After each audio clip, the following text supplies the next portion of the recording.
একমাত্র ছেলেকে বাঁচাতে মুখ্যমন্ত্রীর কাছে সাহায্যের আর্জি জানালেন অসহায় এক বাবা। জানা গেছে, মেলাঘর তেলকাজলা স্কুল সংলগ্ন এলাকার আশিস কুমার ভৌমিকের কৃষাণ ভৌমিক এক জটিল রোগে আক্রান্ত হয়ে হাসপাতালে চিকিৎসাধীন। কৃষাণ ভৌমিক মেলাঘর ইংলিশ মিডিয়াম স্কুলের ৭ম শ্রেণীর ছাত্র। গত ৩ মাস আগে কৃষাণ ভৌমিক পরীক্ষা দিয়ে বাড়িতে আসার পর হঠাৎ তার চোখের দৃষ্টিশক্তি চলে যায়। পরে তার পরিবারের লোকজন তাকে জিবি হাসপাতালে নিয়ে ভর্তি করায়, কিন্তু সেখানেও তার ভালো চিকিৎসা হচ্ছিল না। পরে উন্নত চিকিৎসার জন্য প্রথমে গুয়াহাটি এবং পরে নেওয়া হয় ব্যাঙ্গালোরে একটি বেসরকারি হাসপাতালে। বর্তমানে ব্যাঙ্গালোরের একটি বেসরকারি হাসপাতালে তার চিকিৎসা চলছে।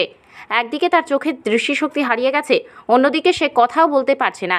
এই অবস্থায় তার বাবা আশিস কুমার ভৌমিক ছেলেকে নিয়ে দুশ্চিন্তায়। আশিস কুমার সাহা জানিয়েছেন, ওনার যা অর্থ ছিল ছেলের চিকিৎসার জন্য সবকিছুই দিয়ে দিয়েছেন, কিন্তু তারপরেও ছেলে সুস্থ হয়নি।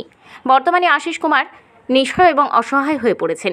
ছেলের জীবন বাঁচাতে এবং ছেলের চিকিৎসার জন্য আশিস কুমার সাহা মুখ্যমন্ত্রীর দ্বারস্থ হয়েছেন, যেন সরকার তার জীবন বাঁচাতে সাহায্যের হাত বাড়িয়ে দেয়।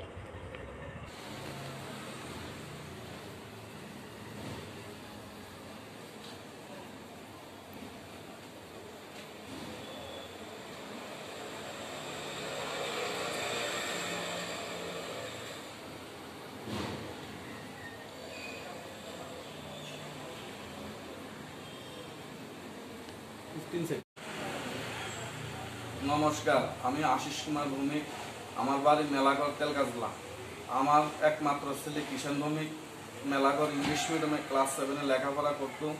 এনুয়াল এক্সাম পরীক্ষার সময় সে হঠাৎ অসুস্থ হয়ে যায়, মাথা ব্যথা, চোখে দেখে না, বমি। আমি তাকে গুয়াহাটির শঙ্করনাথপুরে নিয়ে গেছি। শঙ্করনাথপুরতে আমাদের রেফার করেছে রহমান হসপিটালে। রহমান হসপিটালে 11 দিন ভর্তি থাকার পরে এখানে কোনো চিকিৎসা হয়নি।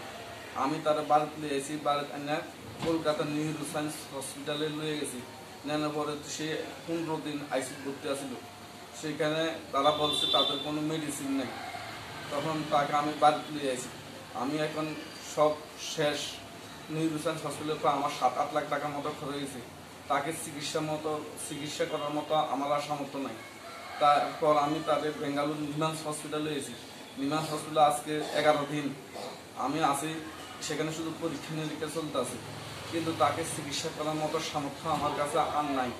আমি ত্রিপুরার সরকারের কাছে এবং আমার ত্রিপুরা রাজ্যের মুখ্যমন্ত্রী ডক্টর মানিক সাহার কাছে আমার আকুল অনুরোধ, আমাকে আপনারা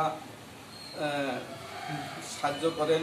আমার ছেলে যাতে সুস্থ হয়ে ওঠে, তার চিকিৎসা যাতে করাতে পারি। আমি আর পাচ্ছি না।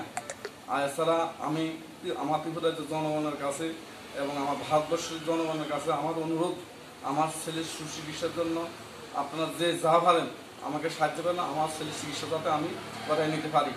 আমার মোবাইল নাম্বার 7005408871।